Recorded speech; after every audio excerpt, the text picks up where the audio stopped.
Halo Candidators, selamat datang di University Story bersama aku Abdi. Saat ini aku sedang menempuh pendidikan tahun ketiga di Fakultas Hukum Universitas Hasanuddin. Dan hari ini aku akan sedikit bercerita mengenai pengalaman aku ketika gap year kemarin, dan juga bagaimana aku bisa survive ketika gap year, dan bagaimana aku bisa mengikuti berbagai macam kegiatan mulai dari kegiatan nasional hingga internasional selama kuliah.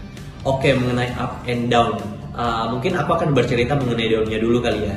Jadi disclaimer, tahun 2018 itu aku mulai masuk SMA dan lulus di tahun 2021. Dalam rentang waktu itu aku mendapatkan banyak kegagalan. Salah satunya adalah gagal SNMPTN dan juga gagal SBMPTN yang mungkin sekarang namanya diubah jadi SNBT.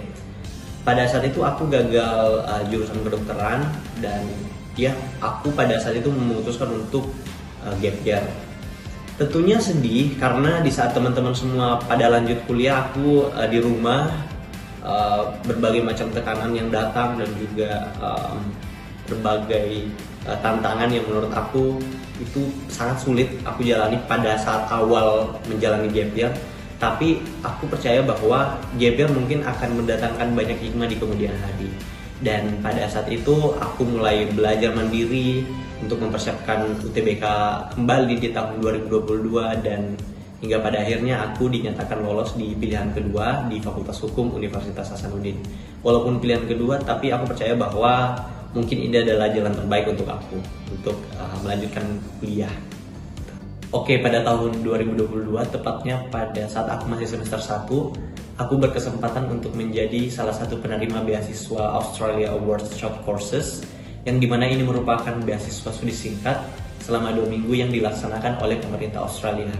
Aku sendiri ditempatkan di Queensland University of Technology di Brisbane dan juga RMIT University di Melbourne.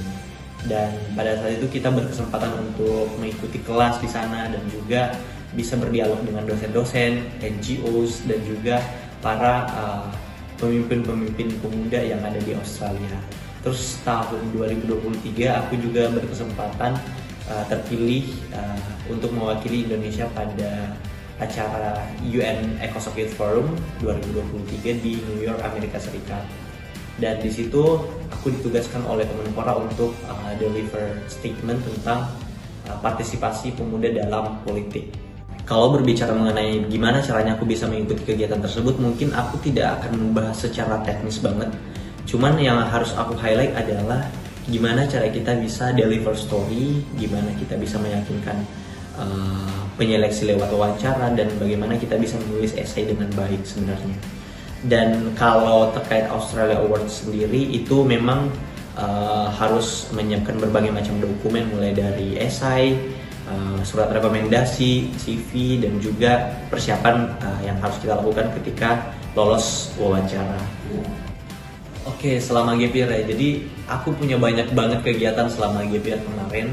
Selain mempersiapkan ujian untuk UTBK tahun berikutnya, aku juga mencoba berbagai macam hal baru. Misalnya aku mencoba untuk lari, renang, dan juga basket pada saat itu. Jadi aku mencoba berbagai macam kegiatan yang sekiranya aku senang melakukan itu.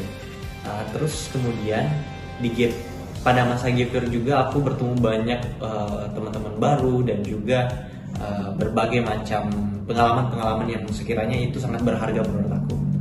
Oke, kalau time management menurut aku tiap orang itu bakal beda-beda, tapi berdasarkan pengalaman aku mungkin tips dari aku adalah jangan terlalu memaksakan diri. Jadi misalnya kalau kalian mau belajar itu mungkin 30-40 menit aja dalam satu sesi. Pada saat aku kemarin gap year, aku tuh jadwalkan belajar tuh Senin sampai Jumat, terus Sabtu Minggu itu full olahraga. Jadi mungkin kalau pagi aku belajar materi, terus malamnya itu aku belajar lewat tryout dan juga berbagai resources di YouTube. Jadi mungkin aku lebih fokusnya adalah gimana caranya aku bisa memahami materi dan juga mengerjakan tryout agar lebih familiar lagi dengan soal-soal UTBK yang aku akan hadapi di tahun berikutnya, seperti itu. Untuk teman-teman yang gagal SNBT tahun ini, jangan berkecil hati, apalagi kalian memang memutuskan untuk gap year. Mungkin ini adalah skenario terbaik dari Tuhan yang diberikan untuk kalian. Tinggal bagaimana tugas kalian itu adalah untuk memanfaatkan waktu gap year sebaik mungkin, belajar lebih giat lagi dan juga mengeksplorasi diri, karena ini adalah waktu yang sangat mahal menurut aku, karena 1 tahun sebelum UTBK selanjutnya mungkin adalah waktu-waktu yang sangat krusial. Jadi menurut aku tinggal bagaimana teman-teman bisa memanfaatkan waktunya dan bisa mengeksplorasi diri lagi di perguruan tinggi yang kalian idam-idamkan selanjutnya. Mungkin seperti itu. Good luck teman-teman, bye-bye.